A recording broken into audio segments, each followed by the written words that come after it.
Welcome to another Brampton Focus webisode, where we at Brampton Focus offer you the opportunity to come forth and bring ideas, concerns, social issues, and groups that have some pertinence and importance to the people of Brampton. On October 27th, 2015, Brampton City Council decided to discontinue taking the LRT from Steeles and going north. They couldn't figure out what the route was. As of late, City Council has been discussing alternatives. Where could they build this LRT? Is it on Kennedy Road? Is it on McLaughlin? Is it a creek route in the floodplain? My next two guests are members of a group called Stop the Creek Route.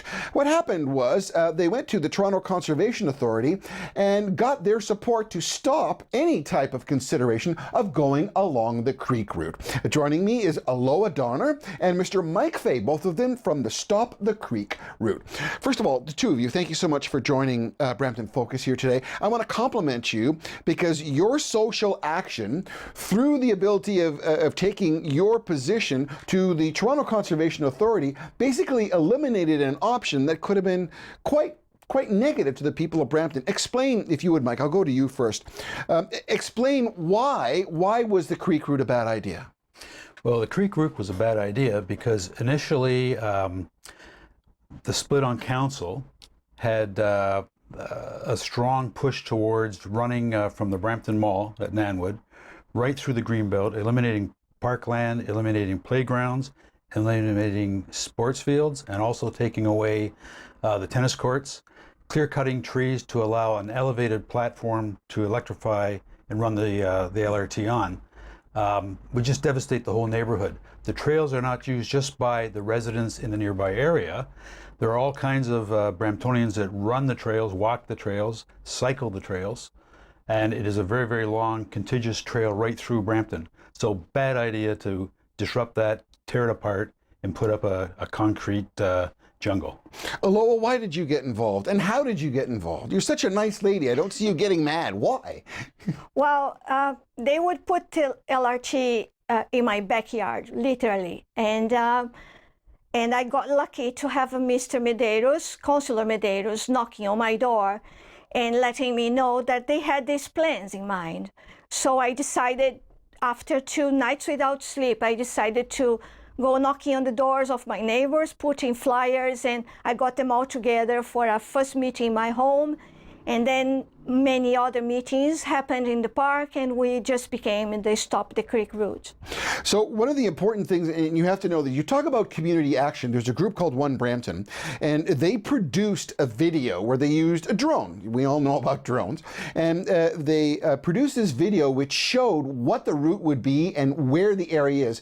They presented this to the TRCA, which is Toronto Regional Conservation Authority, and this video had a profound effect on the Toronto Regional Conservation Area. Can you tell us a little bit about what they thought and what they saw when they actually saw the pictures, as you can see on the screen right now? How important was this? Well, I can tell you what I heard from the members of the board. One member told me, "You don't need to tell us anything else. I just want to see this video." The other member said, "It is, a person has to be nuts to put an LRT through the valley to such a beautiful ravine." So the video made a real good impact because they see the park in maps, just lines. And so the LRT would literally go through this, and as Mike said, elevated electrified rail system through this. Yes, it would go maybe 100 feet by the time they reach Center Street to accommodate the CN rail. Now some would say that you're overreacting because they're just going to put up pillars. It's going to be up above. You can still use the trails. You can still use the tracks. Why are you making such a big fuss over this when we need transit so desperately? Well, they would... Don't get mad at me. They would destroy the habitats of the animals. There wouldn't be the park like it is now. The park is a natural heritage. The park is sold as Brampton. So they would put grass, they would substitute our natural vegetation for something not meaningful, and all the animals would be gone. the city did a great job recovering the park from being a dump back into a park. All the habitats were rebuilt and the animals got back there. Well, an interesting point is TRC abandoned any ideas for air route, underground route, above ground route. So this was a very convincing video. And it seems that you've made your case. Councillor Medeiros, I would think that's very important to have a councillor actually come to your door. If he hadn't a door knocked, I guess you may have not known about it. Do you really think that council would have just pushed this through? Oh, yes. I have no doubt. If it wasn't for Councillor Medeiros knocking on my door, I would never know it. So, Mike Fay, if we then realize, I mean, anybody would think that a floodplain area is not exactly the best place to put electricity, particularly an electrified line. I mean, we could probably agree on that, neither one of us being an electrician. If you look at Kennedy and McLaughlin, with the creek route now effectively being eliminated, is there another route that you see that makes more sense?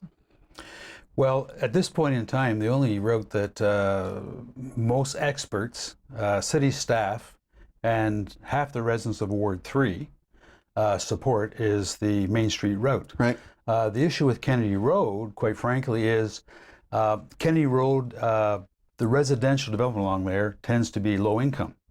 Okay, so what is the city going to do when an LRT goes through, raises up the actual values of property, the homes get torn up, new condos go up, rents go up, and people can't afford to live there? What are they going to do about the poverty side of things? Yeah. That's a big issue. Well, you can see what's happening in Mississauga. Anywhere along the line that the LRT is going up, all the real estate rates, development is going up. So there's definitely an injection of commerce. Eloa, how does it make you feel to be able to affect your government, or your municipal government, and make a change like this that could have adversely affected not only the animals, but your backyard? What does that make you feel like? Well, I feel very proud of what I did. And I don't feel important, I feel proud. And on my walks, putting flyers, I heard people saying, don't bother fighting, they will do whatever they want. Well, they didn't. So if you believe in something, if it's going to affect the environment, if it's going to expropriate your home, if it will affect you in any way, stand up, unite, and fight, because you have a chance to make a difference. Mike, would there be a message that you would like to communicate to our folks at home? I mean, what you guys have accomplished and with your group, Stop the Creek route, is genuinely incredible. I mean, you were able to affect municipal government and make a potentially bad decision, one that didn't take place. Well, the reality is, after 40 years in Brampton, I have never been involved in city politics, in delegating to interest groups, whatever. My advice is, don't believe that because you elected someone, they're going to look after your interests. You've got to be aware of what's going on. You've got to become engaged in the community and wake up to the fact that council won't necessarily do what's in the best interest of the city. It's in the best interest of the block that happens to control council at that time. So assume nothing, get involved, get engaged, and you won't be disappointed in the results that you can achieve. Mike Fay and Eloa Donner from the group called Stop the Creek Route. Two people and two activists who changed municipal politics because they felt so upset and so engaged that they wanted to go and share their message with you. My name is Michael A. Charbon. This has been a Brampton Focus webisode. If you have a community event or you have something of interest that will take a change or has pertinence to the people of Brampton, please contact us at bramptonfocus.ca. My name is Michael A. Charbon. Thanks for watching.